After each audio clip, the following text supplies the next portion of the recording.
Hi hello welcome to Kannadathi vlogs. ನಾವಿಲ್ಲಿ ನಾವು ಗೊತ್ತಿರೋವಂಥ ತೋಟಕ್ಕೆ ಹೋಗ್ತಾ ಇದ್ದೀವಿ.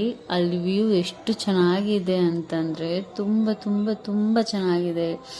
ಅಡಿಕೆ ಮರಗಳು, ವಿಧ ವಿಧವಾದಂಥ ಹಣ್ಣುಗಳು ಎಲ್ಲ ತುಂಬ ಚೆನ್ನಾಗಿತ್ತು. ಸಣ್ಣ ನೋಡಿದ್ರ ಎಷ್ಟು ಚೆನ್ನಾಗಿದೆ ಅಂತ. ನೇರಳೆ ಹಣ್ಣಿತ್ತು, ವಾಟರ್ ಆಪಲ್, ಮ್ಯಾಂಗೋ ಅಲ್ಲೇ ಕಿತ್ಕೊಂಡು ಉಪ್ಪು ಖಾರ ಹಾಕ್ಕೊಂಡು ತಿಂದ್ವಿ. ಹಾಗೆ ನಾವು ಎಳ್ನೀರನ್ನ ನಮ್ಮ ಕೈಯಾರ ಕಿತ್ಕೊಂಡು ಎಳ್ನೀರನ್ನ ಕುಡಿದ್ವಿ. ಆ ಫೀಲ್ ಎಷ್ಟು ಚೆನ್ನಾಗಿತ್ತು ಅಂದರೆ ತುಂಬ ತುಂಬ ತುಂಬ ಚೆನ್ನಾಗಿತ್ತು. ಇದರಲ್ಲಿ ನೀವು ಯಾರಾದರೂ ಈ ಎಕ್ಸ್ಪೀರಿಯೆನ್ಸ್ನ ಮಾಡಿದ್ದೀರಾ? ಯಾರಾದರೂ ಮಾಡಿದರೆ ಖಂಡಿತ ಕಾಮೆಂಟ್ ಮಾಡಿ. ಯಾರೆಲ್ಲ ನನ್ನ ವಿಡಿಯೋ ನೋಡಿದ್ದೀರಾ ತುಂಬ ತುಂಬ ಥ್ಯಾಂಕ್ಸ್. ಯಾರೆಲ್ಲ ನಾನು ಇನ್ನೂ ಸಬ್ಸ್ಕ್ರೈಬ್ ಮಾಡಿಲ್ಲ ಪ್ಲೀಸ್ ಸಬ್ಸ್ಕ್ರೈಬ್ ಮಾಡಿ. ನನ್ನ ಒಂದು ಫ್ಯಾಮಿಲಿಗೆ ನೀವು ಕೂಡ ಜಾಯ್ನ್ ಆಗಿ.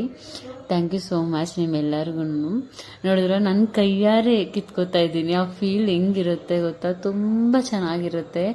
ನೀವು ಕೂಡ ಯಾರಾದರೂ ಎಕ್ಸ್ಪೀರಿಯೆನ್ಸ್ ಮಾಡಿದರೆ ಖಂಡಿತ ಮರಿತೀರ ನನಗೆ ಕಮೆಂಟ್ ಮಾಡಿ ತಿಳಿಸಿ. Thank you so much. ನನ್ನ ವಿಡಿಯೋ ನೋಡಿದ್ದಕ್ಕೆ ತುಂಬ ಧನ್ಯವಾದಗಳು.